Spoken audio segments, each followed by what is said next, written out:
বিসমিল্লাহির রহমানির রহিম। প্রিয় এবং সম্মানিত শ্রোতামণ্ডলী, আসসালামু আলাইকুম। আমি এখন আপনাদের সামনে হযরত উমর রাদিয়াল্লাহু আনহুর সংক্ষিপ্ত জীবন কথা কবিতাটি পাঠ করছি। হযরত উমর রাদিয়াল্লাহু আনহুর সংক্ষিপ্ত জীবন কথা। হযরত উমর রাদিয়াল্লাহু আনহু 584 খ্রিস্টাব্দে মক্কার কুরাইশ বংশের আদি গোত্রে জন্মগ্রহণ করেন। তিনি ইসলামের গুরু বিরোধী ছিলেন এবং মুসলমানদের উপর নির্যাতন চালাইতেন, কিন্তু পরে কোরআনের আয়াত শুনিয়া ইসলাম গ্রহণ করেন, যা মুসলমানদের জন্য বড় শক্তি ছিল। হযরত উমর রাদিয়াল্লাহু আনহু ছিলেন ইসলামের দ্বিতীয় খলিফা, যিনি তার ন্যায় বিচার, বীরত্ব ও অসাধারণ প্রশাসনিক দক্ষতার জন্য পরিচিত।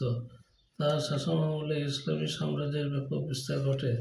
হিজরি সন চালু হয়, দিওয়ান অর্থাৎ অর্থ বিভাগ প্রতিষ্ঠিত হয়, যাহা ইসলামী খেলাফতকে একটি বিশ্ব শক্তিতে রূপান্তরিত করে। তিনি আমিরুল মুমিনিন উপাধি ধারণ করেন এবং তার 10 বছর শাসনকালকে ইসলামের ইতিহাসে একটি সোনালী অধ্যায় বলা হয়।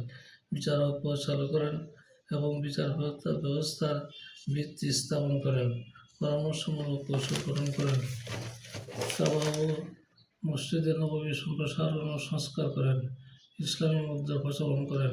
জ্ঞান ও প্রজ্ঞা ছিল তাহার নেতৃত্বে মূল ভিত্তি, যা রাষ্ট্র পরিচালনা ও সমাজ কল্যাণে প্রতিফলিত হইয়াছিল।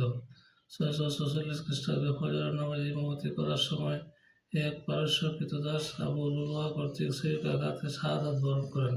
তথ্যসূত্র: প্রিয় এবং সম্মানিত শ্রোতামণ্ডলীর পরিশেষে আমি আপনাদেরকে আবারও সালাম জানিয়ে আমি আমার কবিতা আবার এখানে শেষ করছি। আসসালামু আলাইকুম ওয়া রাহমাতুল্লাহি ওয়া বারাকাতুহু।